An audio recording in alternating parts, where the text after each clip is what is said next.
All right, welcome back. Got another episode, and actually, Melissa's in the car with me, so she can't make fun of me because I'll turn the camera on her and make her say something. But we're headed out, gonna go work downtown, get away from the office for a little bit.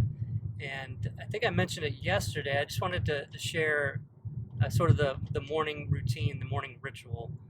And basically, I've been getting up for over a year now, probably a year and a quarter, maybe a year and 3 months or so.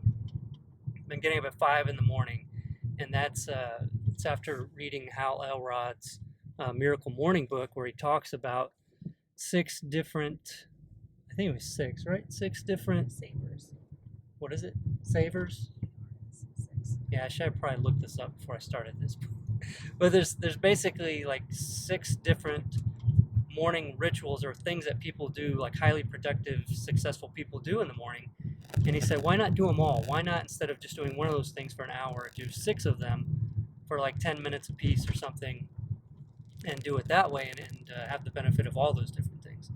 And so the different things are, something, I forgot what the savers things were, but it's like exercise, silence, like, okay, so Melissa knows. Silence, affirmations, visions, exercise. I know writing is one of them. It's like scribing, which is the last one, savers. So we need R. We need what the R one was. Probably reading, I think. Yeah, reading. And so it's a combination of all those things. Now, obviously, I didn't do all of those things every single day, and lately I've kind of cut it down to where I'm only doing a couple of those things. But for a long time, I was, get up and then do meditation and then prayer, and then do journaling. And so I got a journal for my phone and my laptop, and I would just journal every single day. And it really helps you to get clear on what you're working on and what you need to focus on for that day. Because like we talked about in our meeting yesterday, about the big domino or the one thing, as you start every day or maybe the evening of the night before, you figure out what's the thing I can work on tomorrow, the one thing I should be working on that will make a lot of the other things that I need to do either irrelevant or it will just wipe them out. So if you're focused on the smaller tasks or the putting out fires every day, you're never going to take care of the bigger picture and elevating yourself above and deciding on what is more important to work on that would maybe make all of those fires and all that stuff kind of go away. And so it's a powerful thing, I think, whenever you do journaling, to be able to recognize those things and maybe just see them, because you kind of removing yourself from the work and you're writing about it. You're looking at it from a different perspective. So I always found that to be powerful. I need to start doing that part again because I haven't been lately. This is sort of a journal, with doing this with the video blog. But so basically the meditation, prayer, and then go out and exercise for about 30-45 minutes, and then help Melissa get the kids up and ready for school is basically the routine. And it just gets me going for the day, and especially I take amino energy, which is a thing from On Nutrition, I think Optimum Nutrition. It's called amino energy, and I drink that first thing when I get up because that really gets me going, because it's hard to get up, but after I drink that and get going, especially once I start exercising, it makes it a lot easier, and I'm just going. So it drives Melissa crazy because she gets up a little over an hour later than I do, and I've already worked out, and I'm just going and going and going. And so she just rolled out of bed and in the kitchen, and I'm asking her all these questions or throwing all these ideas at her, and it drives her nuts because she just woke up and she's just like, give me a minute, I just woke up, this barrage of ideas and stuff.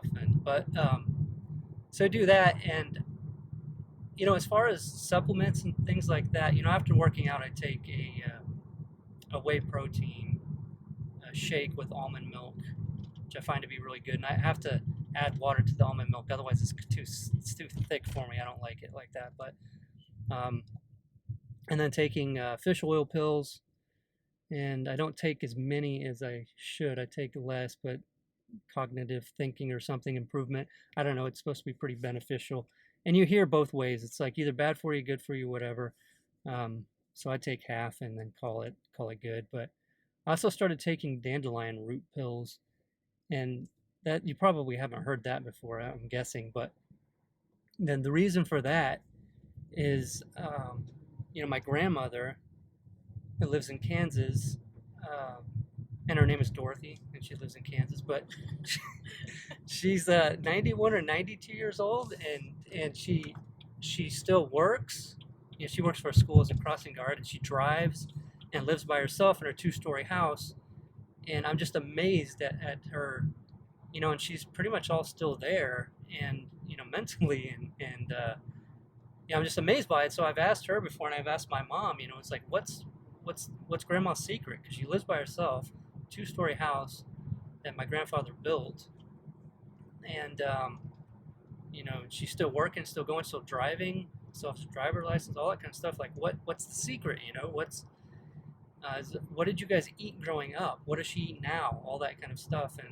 And one thing that my mom had said, that she would actually literally go into the backyard, because they've got 3 acres up there, and pull dandelions and boil them up. Doesn't sound very appetizing, but and I did some research on the internet and found that some people even say it's possible that it combats cancer and stuff. So it is a diuretic, though, which will make you go to the bathroom a lot. So if you do start taking those, just be aware that you're probably going to need to urinate quite often. But anyway, so I take that along with a banana and raisins, and after working out.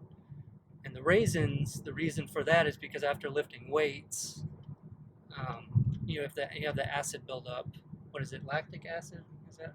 That's what makes you sore. Right. So it's the acid buildup in your body, and so a Tony Robbins sort of thing is the whole.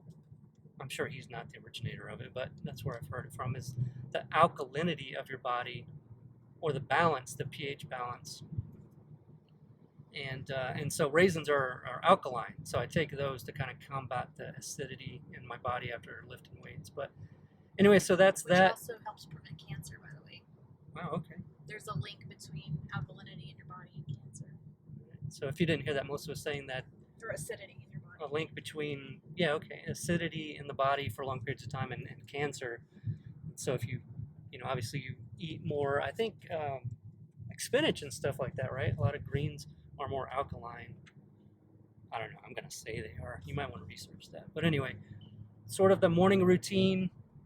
So more of the real stuff that we do every day, and hope you enjoy it. And hope I took care of some of the road noise sound. I've changed the angle of the camera and direction of the microphone, and got this big furry cat thing that's right in my face right now. You can't see it, but on top of the microphone. But hope you're enjoying the day in the life videos and podcast, the audio for it. And if you do, be sure to subscribe to the YouTube channel or on iTunes for the podcast. You can find the video on youtube.com/flippingjunkie. That's the channel on YouTube. So have a great day. Talk to you later, guys.